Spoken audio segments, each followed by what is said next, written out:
Paris, 1925. The city is yawning itself awake, which is polite, because Paris prefers to be admired without rushing. The Seine moves like a lazy ribbon someone forgot to iron. Tram bells complain softly.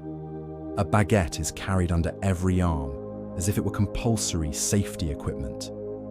And there, sketching a thin line into the morning haze, stands a very tall misunderstanding, the Eiffel Tower.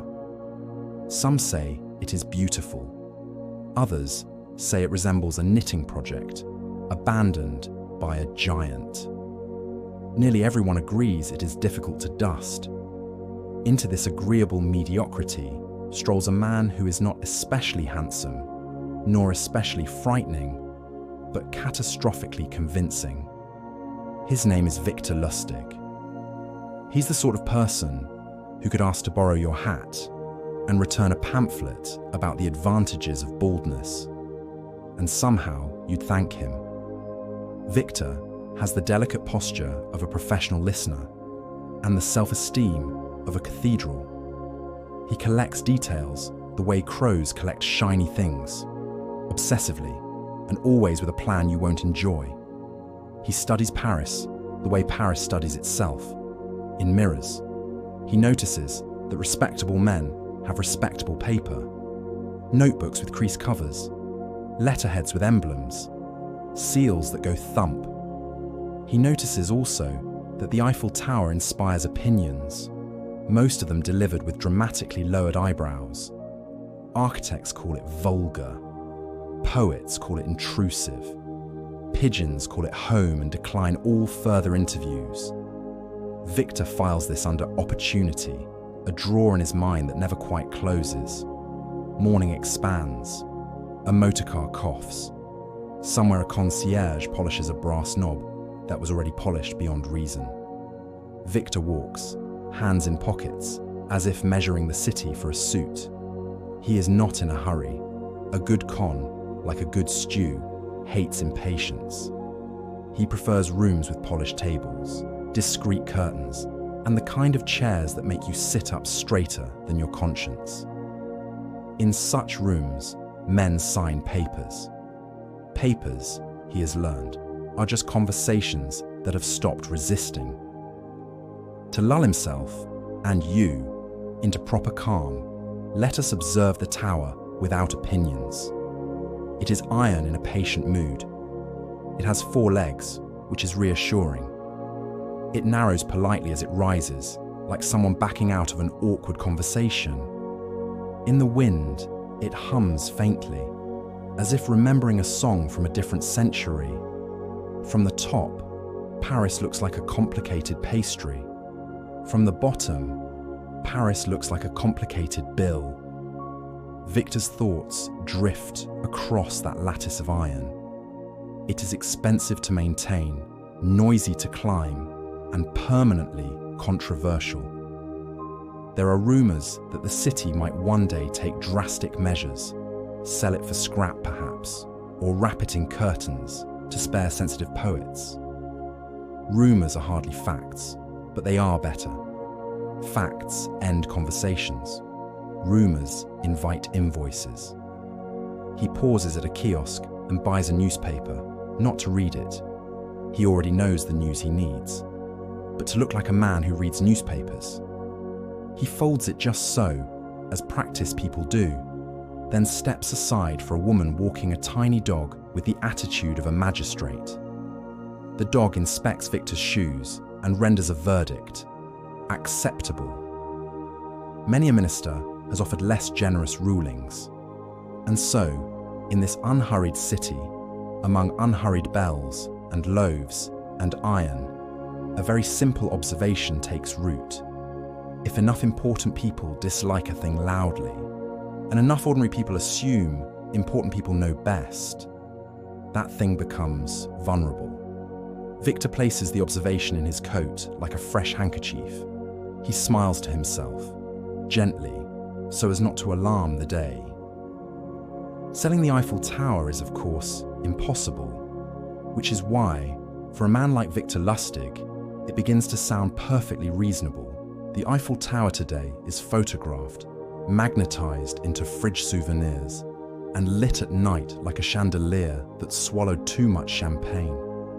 But when it first arrived on the Paris skyline, it was about as welcome as a tuba at a funeral. The year was 1889, the World's Fair, and Gustave Eiffel, with a straight face and several thousand tons of iron, unveiled what many Parisians considered a national insult.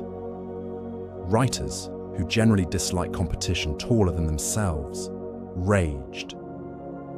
Guy de Maupassant called it monstrous.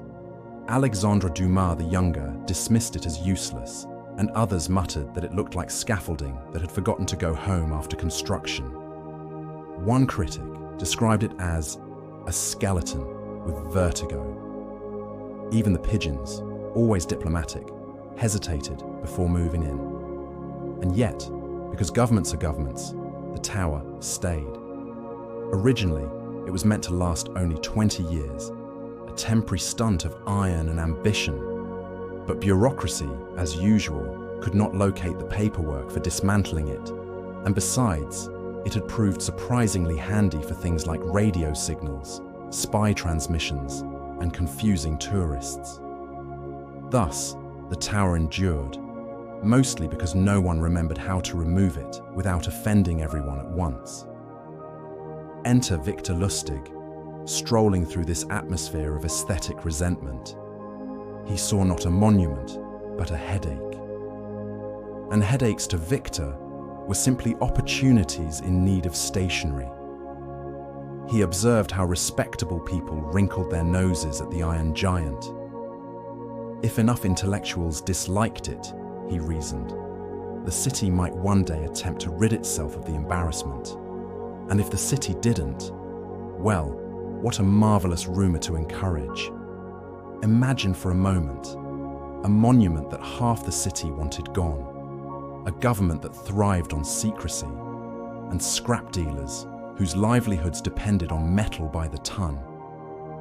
Put these ingredients together, stir with a forged letterhead, and you have the recipe for one of the strangest auctions never officially announced.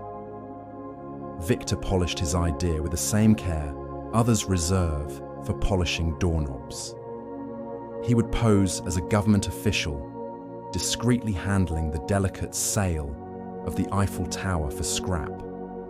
It would not only explain the monument's rumored unpopularity, but also flatter the scrap dealers into believing they were chosen for a noble civic duty.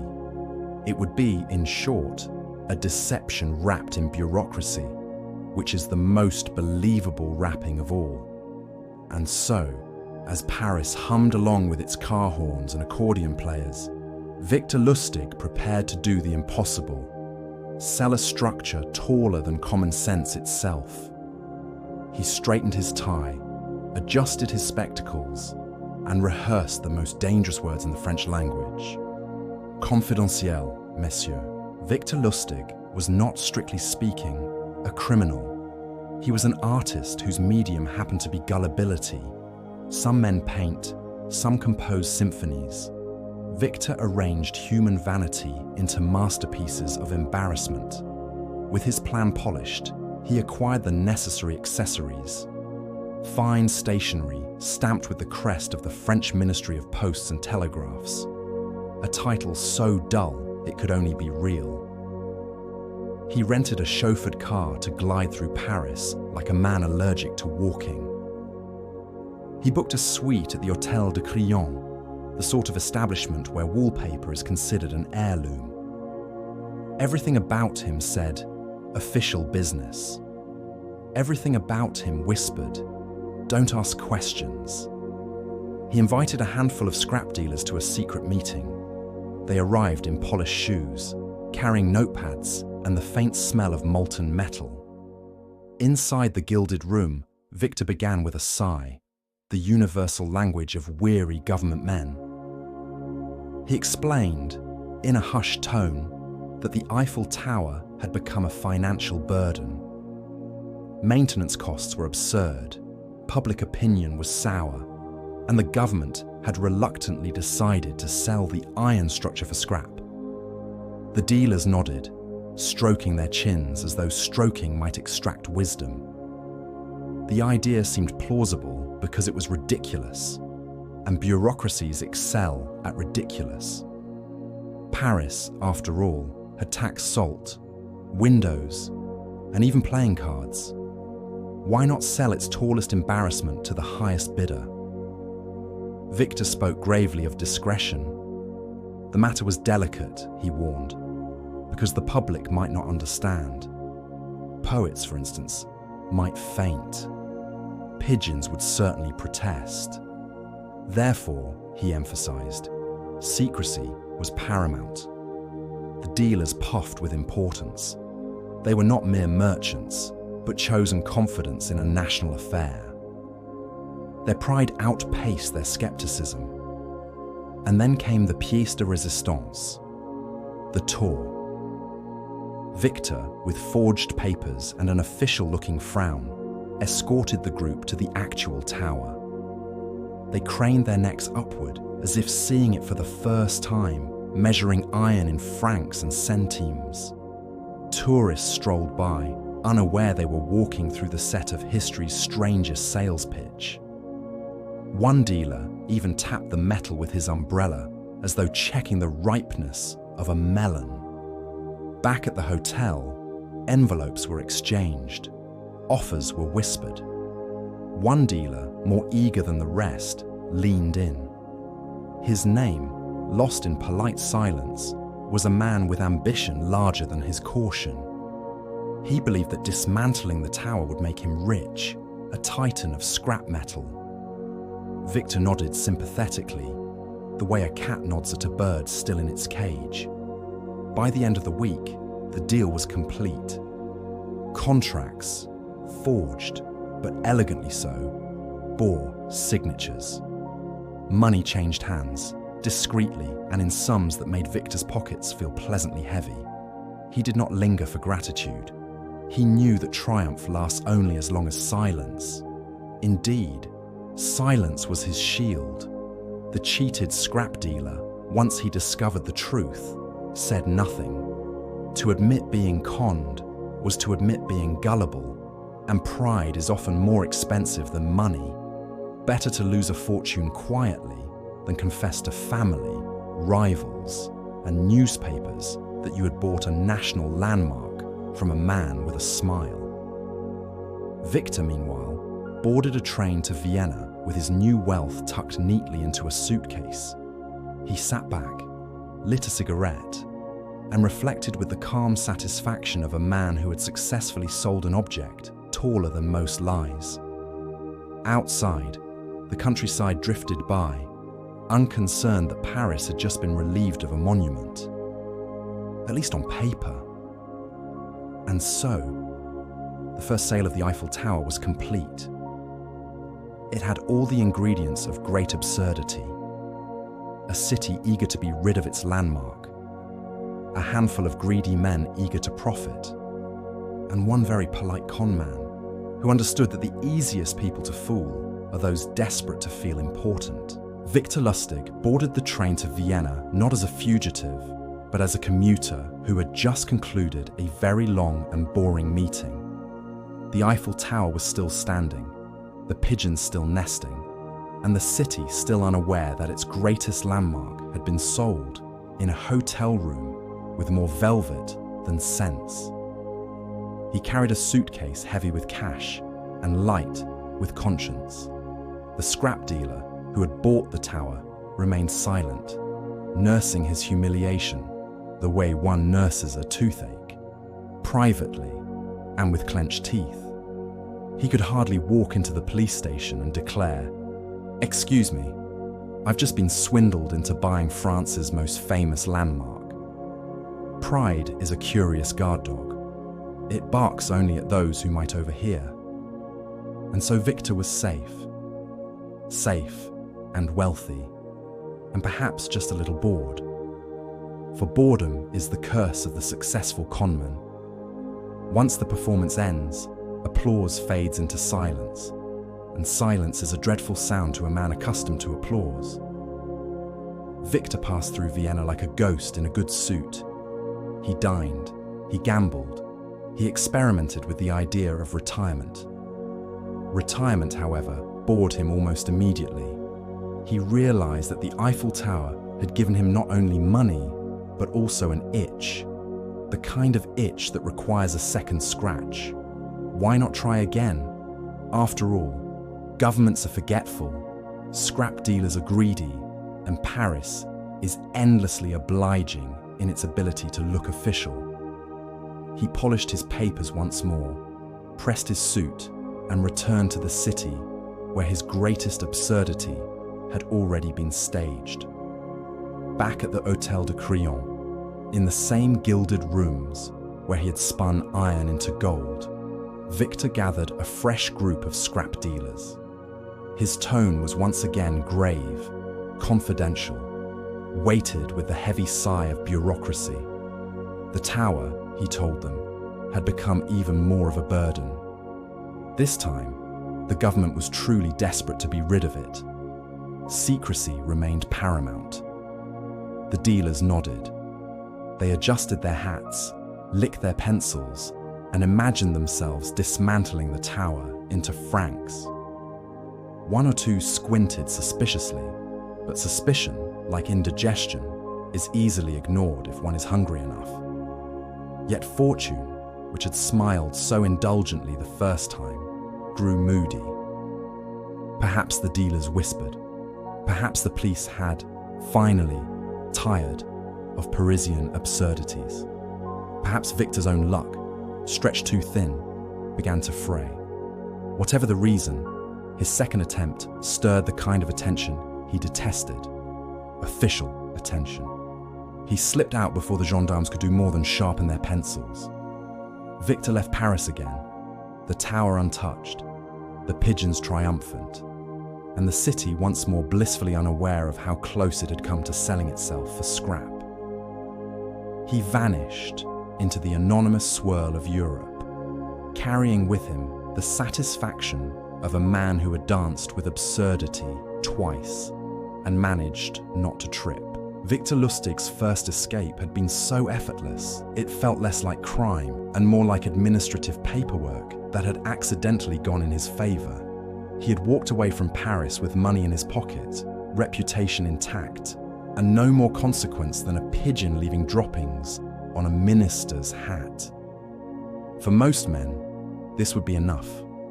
For Victor, it was an appetizer. He returned to Paris with the same calm confidence as a man re-entering a bakery.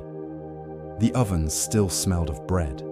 The trams still rattled like annoyed insects. And the Eiffel Tower still stood there, tall and unrepentant. It was, as before, despised by intellectuals, tolerated by engineers, and loved only by the pigeons.